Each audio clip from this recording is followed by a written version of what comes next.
ಯೆಶಾಯನ ಗ್ರಂಥದಿಂದ ವಾಚನ.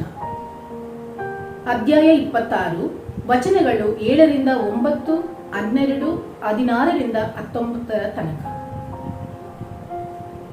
ನೇರವಾಗಿದೆ ಸಜ್ಜನನ ದಾರಿ, ಸುಗಮವಾಗಿದೆ ನಿನ್ನಿಂದ ಆತನ ಹಾದಿ.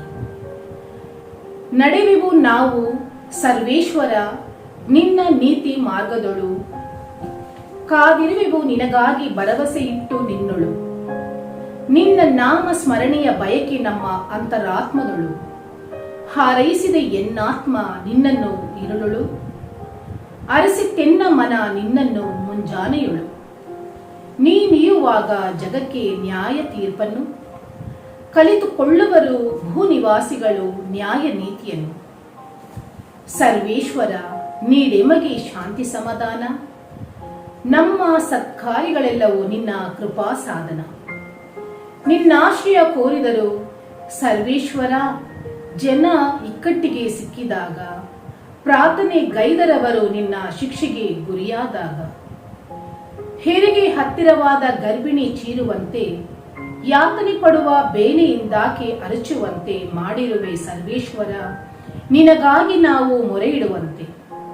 ಪ್ರಸವ ವೇದನೆ ಪಟ್ಟು ನಾವು ಹಡೆದದ್ದು ಗಾಳಿಯನ್ನೇ, ಆಗಲಿಲ್ಲ ಜಗಕ್ಕೆ ನಮ್ಮಿಂದ ಯಾವ ರಕ್ಷಣೆ. ನೀಡಲಿಲ್ಲ ನಾವು ಜನ್ಮಲೋಕ ನಿವಾಸಿಗಳಿಗೆ, ಬದುಕುವರು ನಿಧನರಾದ ನಮ್ಮ ಜನರು. ಜೀವದಿಂದೇಳುವವು ನಮ್ಮವರ ಶವಗಳು, ಎದ್ದು ಹರ್ಷಧ್ವನಿ ಗೈಯಲ್ಲಿ ನೆಲದಲ್ಲಿ ಬಿದ್ದಿರುವವರು. ನೀ ಸುರಿಸುವ ಇಬ್ಬನಿ ಜ್ಯೋತಿರ್ಮಯ, ಆದುದರಿಂದ ಸತ್ತವರು ಪುನರುತ್ಥಾನ ಹೊಂದುವರು ನೆಲದಿಂದ. ಪ್ರಭುವಿನ ವಾಕ್ಯ. ದೇವರಿಗೆ ಕೃತಜ್ಞತೆ ಸಲ್ಲಲಿ. ಕೀರ್ತನೆ. ಶ್ಲೋಕ. ದೃಷ್ಟಿಸಿದನು ಪ್ರಭು ತನ್ನ ಉನ್ನತ ಪವಿತ್ರ ಸ್ಥಾನದಿಂದ. ನೀನಾದರೋ ಪ್ರಭು ಸದಾ ಸಿಂಹಾಸನಾರೂಢ, ಮಾಳ್ಪರೋ ತಲತಲಾಂತರಕ್ಕೂ ನಿನ್ನ ನಾಮಸ್ಮರಣ. ಎದ್ದು ಸಿಯೋನನಿಗೆ ತೋರು ಸೌಜನ್ಯತೆ, ಅದಕ್ಕೆ ದಯೆ ತೋರಿಸುವ ಸಮಯವಿದೆ, ನಿಯಮಿತ ಕಾಲವಿದು ಬಂದು ಬಿಟ್ಟಿದೆ. ಶ್ಲೋಕ. ದೃಷ್ಟಿಸಿದನು ಪ್ರಭು ತನ್ನ ಉನ್ನತ ಪವಿತ್ರ ಸ್ಥಾನದಿಂದ. ಅದರ ಕಲ್ಲುಗಳು ನಿನ್ನ ಭಕ್ತರಿಗೆ ಪ್ರಿಯ, ಅದರ ವಿನಾಶವನ್ನು ಕಂಡು ಕರಗಿ ಹೋಗಿವೆ ಹೃದಯ. ಹೆದರುವುವು ಪ್ರಭುವೆಂಬ ನಿನ್ನ ನಾಮಕ್ಕೆ ಜನಾಂಗಗಳು, ಭಯಪಡುವರು ನಿನ್ನ ಪ್ರತಾಪಕ್ಕೆ ಭೂರಾಜರುಗಳು. ಶ್ಲೋಕ.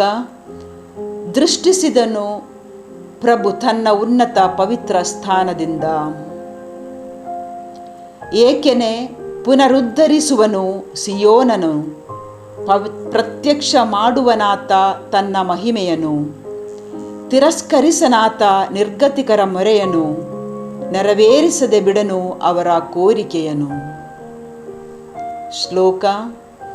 ದೃಷ್ಟಿಸಿದನು ಪ್ರಭು ತನ್ನ ಉನ್ನತ ಪವಿತ್ರ ಸ್ಥಾನದಿಂದ.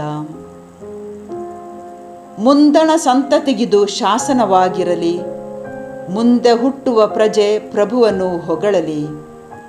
ಭೂಲೋಕವನ್ನು ವೀಕ್ಷಿಸಿದನು ಪ್ರಭು ಸ್ವರ್ಗದಿಂದ, ದೃಷ್ಟಿಸಿದನು ತನ್ನ ಉನ್ನತ ಪವಿತ್ರ ಸ್ಥಾನದಿಂದ.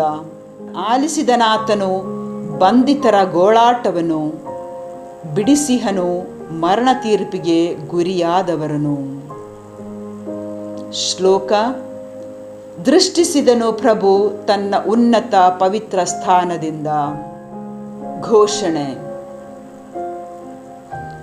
Alleluia, alleluia. ನಿನ್ನ ವಾಕ್ಯ ನನಗೆ ದಾರಿದೀಪ, ನನ್ನ ಕಾಲಿನ ನಡೆಗೆ ಕೈದೀಪ. ಅಲ್ಲೇಲೂಯ.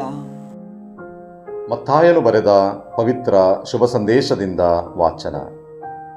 ಆ ಸಮಯದಲ್ಲಿ ಯೇಸು ಜನಸಮೂಹವನ್ನುದ್ದೇಶಿಸಿ, ದುಡಿದು ಭಾರ ಹೊತ್ತು ಬಳಲಿ ಬೆಂಡಾಗಿರುವ ಸರ್ವ ಜನರೇ, ನೀವೆಲ್ಲರೂ ನನ್ನ ಬಳಿಗೆ ಬನ್ನಿರಿ, ನಾನು ನಿಮಗೆ ವಿಶ್ರಾಂತಿ ಕೊಡುತ್ತೇನೆ.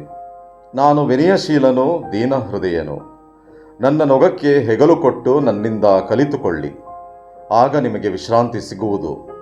ನನ್ನ ನೊಗ ಹಗುರ, ನನ್ನ ಹೊರೆ ಸುಗಮ ಎಂದರು. ಪ್ರಭುವಿನ ಶುಭ ಸಂದೇಶ.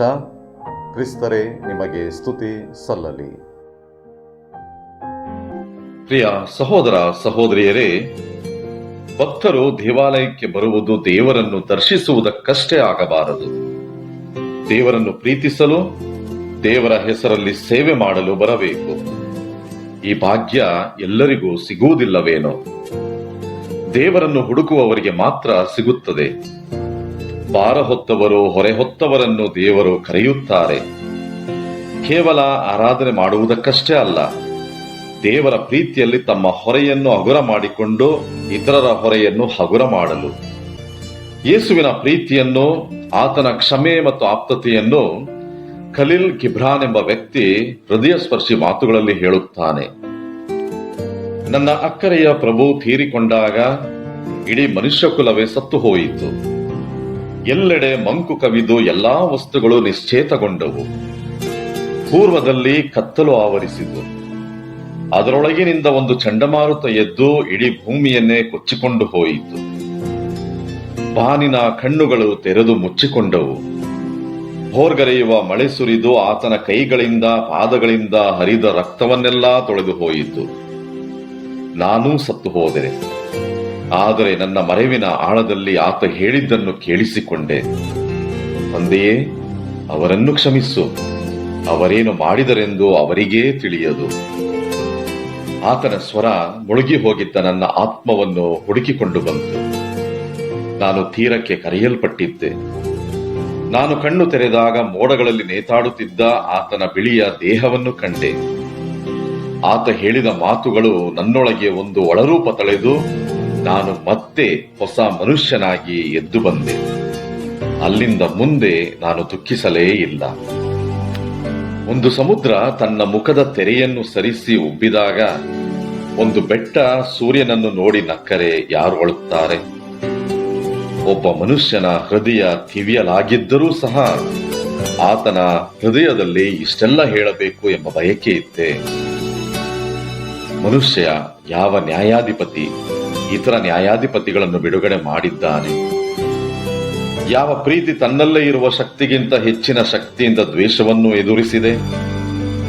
ಆಕಾಶ ಭೂಮಿ ಮಧ್ಯೆ ಇಂಥ ಒಂದು ಕೊಳಲು ಎಂದಾದರೂ ಕೇಳಿಸಿತ್ತೇ? ಕೊಲೆಯಾದವನಿಗೆ ತನ್ನ ಕೊಲೆಗಡುಕರ ಮೇಲೆ ಇಷ್ಟೊಂದು ಅನುಕಂಪವಿರುತ್ತದೆ ಎಂದು ಮೊದಲು ಎಂದಾದರೂ ತಿಳಿದಿತ್ತೇ? ಅಥವಾ ಸಾಯಬಹುದೆಂಬ ಭಯದಿಂದ ಯಾವುದಾದರೂ ಚಿಟ್ಟೆ ತನ್ನ ಹೆಜ್ಜೆಗಳನ್ನು ನಿಲ್ಲಿಸಿತೆ? ಋತುಗಳು ಬಳಲಬಹುದು, ವರ್ಷಗಳು ಉರುಳಬಹುದು, ಆದರೆ ಈ ವಾಕ್ಯವನ್ನು ಅಳಿಸಲಾಗುತ್ತದೆಯೇ? ತಂದೆಯೇ, ಅವರನ್ನು ಕ್ಷಮಿಸು, ಅವರು ಏನು ಮಾಡಿದರೆಂದು ಅವರಿಗೇ ತಿಳಿಯದು. ನೀನು ಮತ್ತು ನಾನು ಮತ್ತೆ ಮತ್ತೆ ಹುಟ್ಟಿ ಬಂದರೂ ಇದನ್ನು ಮರೆಯದೆ ನೆನಪಿಸಿಕೊಳ್ಳುತ್ತೇವೆ. ನಾನೀಗ ನನ್ನ ಮನೆಯೊಳಗೆ ಹೋಗುತ್ತೇನೆ. ಘನತೆಯುಳ್ಳ ಭಿಕ್ಷುಕನಂತೆ ಆತನ ಬಾಗಿಲ ಬಳಿ ನಿಲ್ಲುತ್ತೇನೆ. ಆತ ನನ್ನನ್ನಪ್ಪಿಕೊಂಡು ನನ್ನ ಹೃದಯವನ್ನು ಸ್ಪರ್ಶಿಸಿ ಅದನ್ನು ಪ್ರೀತಿಯಿಂದ ತುಂಬುವನೆಂದು ಖಂಡಿತವಾಗಿ ಹೇಳಬಲ್ಲೆ. ಪ್ರಿಯ ಸಹೋದರ ಸಹೋದರಿಯರೇ, ನಮ್ಮಲ್ಲಿರುವ ಎಲ್ಲ ನೋವು, ದುಃಖ, ದುಗುಡ, ಭಾರಗಳನ್ನು ಹೊತ್ತುಕೊಂಡು ಪ್ರಭುವಿನ ಬಳಿ ಸಾಗಿ ದೇವರಲ್ಲಿ ನಮ್ಮನ್ನೇ ನಾವು ಅರ್ಪಿಸಿಕೊಳ್ಳಲು ಪ್ರಯತ್ನಿಸೋಣ. ಭಗವಂತನು ನಿಮ್ಮೆಲ್ಲರನ್ನು ಆಶೀರ್ವದಿಸಲಿ. ಆಮೆನ್.